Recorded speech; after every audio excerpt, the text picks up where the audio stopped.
मुंह को यह बिल्कुल पसंद नहीं आया कि ली कितना एरोगेंट और कमांडिंग बन रहा था। बिना किसी हेजिटेशन के मुंह ने एक गॉडली हैंड समन किया और ली को जोर से पकड़ लिया। यह साफ बता दिया कि वो लॉर्ड के साथ ऐसे ऑर्डर्स नहीं चला सकता। ली पूरी तरह शॉक में था। उसे बिल्कुल भी उम्मीद नहीं थी कि ऐसा होगा, लेकिन मुंह को उसके प्रोटेस्ट या कंप्लेंट से कोई फर्क नहीं पड़ा और उसने बिना किसी सेकंड थॉट के उसे घसीटते हुए कहीं और ले जाना शुरू कर दिया। मुंह ने डिसाइड कर लिया था कि वो इस लड़के को एक और दुनिया में दूसरी चांस देगा, लेकिन ली के चेहरे की एक्सप्रेशन से लग रहा था कि उसके दिमाग में कुछ और ही चल रहा है। कुछ ही देर में वो लोग डिवाइन रेल्म के दूसरे नंबर के गॉड लूसीफर के डोमेन में पहुंच गए। मुंह ने कॉन्फिडेंटली एंट्री मारी। उसके फर्म स्टेप्स ने साफ बता दिया कि वो वहां किस मकसद से आया है। वहां कोई और नहीं था, सिर्फ लूसीफर, जो मुंह के उलट अपनी प्लैनेट इल्योर पर बहुत ही ध्यान दे रहा था। मुंह सीधे लूसीफर के कास्टल में मार्च करता हुआ घुस गया, बिना किसी परमिशन मांगे, जैसे लूसीफर कोई आम इंसान हो। नेचुरली लूसीफर मुंह के इस रूड बिहेवियर से खुश नहीं था। उसने एक्सप्लेनेशन का भी चांस नहीं दिया और सीधा मना कर दिया। जो भी वो लोग चाह रहे थे उसे सुनने से भी इनकार कर दिया। लेकिन मुंह को लूसीफर की ओपिनियन की कोई परवाह नहीं थी। उसने फ्लैटली कहा कि गेट खोलो, क्योंकि वो ली को एल्मर प्लैनेट पर भेजने वाला है। एक्सपेक्टेडली लूसीफर ने रिमाइंड कराया कि एल्मर उसका प्लैनेट नहीं है, इसलिए मुंह के पास ऐसा करने का कोई हक नहीं है। मगर मुंह पीछे हटने वालों में से नहीं था। वो थोड़ा आगे झुका और लूसीफर को याद दिलाया कि इस सिनेरियो में कौन ज्यादा पावरफुल गॉड है। उसने साफ कर दिया कि वो जो चाहे कर सकता है।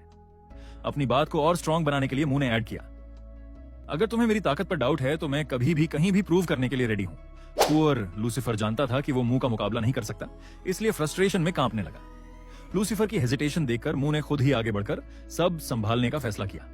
वो एल्मर प्लैनेट की सरफेस की तरफ बढ़ा और जैसे ही उसने उसे टच किया, लूसीफर चौंक गया। लूसीफर ने जल्दी से वार्न किया, दूसरे गॉड के डोमेन में इंटरफेयर करना सख्त मना है। अगर कोई आउटसाइडर गॉड उसे छुएगा तो अनब्रेकेबल बैरियर एक्टिवेट हो जाएगा। और हुआ भी वही। जैसे ही मुंह ने टच किया, एक स्ट्रॉन्ग बैरियर सामने आ गया।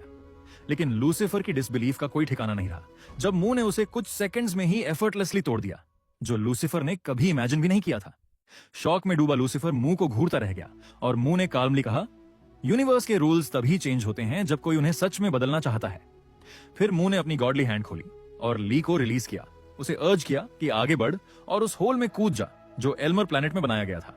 ली हेजिटेट कर रहा था, क्लियरली डर गया था, लेकिन मुंह ने उसे रिमाइंड कराया, यही तो तू हमेशा मांगता आया है और अब मौका सामने खड़ा है। ली ने फिर एक बार मुंह से रिक्वेस्ट की, ड्रैगन लिंक मुझे दे दो ताकि मैं अपनी नई लाइफ में डोमिनेट कर सकूं। लेकिन मुंह ने साफ कर दिया कि वो अपना असिस्टेंट देने का कोई इरादा नहीं रखता और सीधे ली को एल्मर प्लैनेट में शूट कर दिया। उसके बाद मुंह ने थोड़ी देर सोचा, आजकल के किड्स सब कुछ सिल्वर प्लेटर में चाहिए, खुद मेहनत करना तो जैसे भूल ही गए हैं। अब जब सब कुछ सेटल हो गया, मुंह ने कैजुअली लूसीफर की तरफ देखा और बोला, बच्चे का ध्यान रखना, और वहां से निकल गया। लूसीफर मीनवाइल ह्यूमिलिएशन और गुस्से से जल रहा था। वो बस इतना सोच पा रहा था, काश मेरे पास ताकत होती कि मैं मुंह को टुकड़े टुकड़े कर दूं। लूसीफर की स्टोरी भी मुंह से कुछ अलग नहीं थी। वो कभी हिस्ट्री का पहला डीमन लॉर्ड था, एल्मर प्लैनेट पर हर लाइफ फॉर्म से ऊपर। जब उसने स्ट्रॉन्गेस्ट का टाइटल लिया, एरोगेंस में उसने अपने गॉड को चैलेंज कर दिया। बैटल की शुरुआत में लूसीफर ने एक ब्लाइंडिंग लाइट समन की, जो जल्द ही एक मैसिव मैजिकल सोर्ड में बदल गई। वो तलवार उस गॉड से भी कई गुना बड़ी थी। लूसीफर ने उसे सीधा गॉड पर फेंक दिया। गॉड उसे रोक नहीं पाया, वो स्प्लिट इन 2 हो गया, बचाव तक नहीं कर सका। उस गॉड को हराकर लूसीफर ने उसकी जगह ली, लेकिन वो संतुष्ट नहीं हुआ। उसने डिवाइन रेल्म के हर गॉड को चैलेंज किया, एक के बाद एक को हराया और खुद को अल्टीमेट थ्रोन पर बैठाया। एक डीमन होते हुए भी वो बन गया god of gods, absolute invincible, supreme legend. एक ऐसा नाम जिसे सबने रिस्पेक्ट किया, लेकिन उसकी ग्लोरी ज्यादा दिन टिक नहीं पाई। एक दिन मुंह आया और उसी तरह उसे हरा दिया जैसे बाकी सबको क्रश कर चुका था।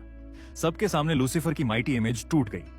उस ह्यूमिलिएशन और गुस्से में जलते हुए लूसीफर ने एक वाव लिया, मैं इस इंसान की औलाद मुंह से बदला लेकर रहूंगा। अब वापस प्रेजेंट में मुंह अपने ड्रैगन लिंक के ऊपर आराम से राइड कर रहा था, अपने डोमेन की ओर बढ़ते हुए। उसे नहीं पता था कि आसमान में कुछ उसे सीक्रेटली वॉच कर रहा है। एक डीमन, शायद लूसीफर ने ही भेजा था।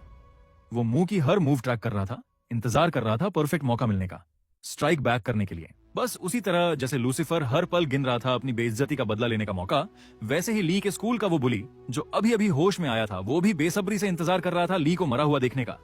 हॉस्पिटल बेड पर लेटे हुए ही उस लड़के ने अपना फोन उठाया और तय किया कि अब किसी और ज्यादा ताकतवर इंसान को बुलाना पड़ेगा ताकि ली को सबक सिखाया जा सके। जलती हुई नाराजगी के साथ उसने कॉन्टैक्ट्स स्क्रॉल करने शुरू किए, जब तक उसे वो नाम नहीं मिल गया जिसे वो ढूंढ रहा था। शहर के दूसरी तरफ कोई पंचिंग बैग पर अपनी सारी ताकत निकाल रहा था। उस लड़के का नाम था च्योल, यूथ डिवीजन का मिडिल वेट बॉक्सिंग चैंपियन। उसका इंटेंस ट्रेनिंग सेशन अचानक एक जबरदस्त रिंगटोन की वजह से रुक गया। गुस्से में आकर चियोल ने पंच बीच में ही रोक दिया। उसके शरीर से पसीना टपक रहा था और उसने घूम कर देखा कि ये बेकार आवाज किसके फोन से आ रही है। तभी एक दूसरा लड़का जो ब्लॉन्ड था कैजुअली अंदर आया और बोला कि ये उसका फोन है। वो जाकर फोन उठाता है और अनॉयड टोन में आंसर करता है। वो लड़का था चियोल, एक बॉक्सर जिसे 2 साल का एक्सपीरियंस था।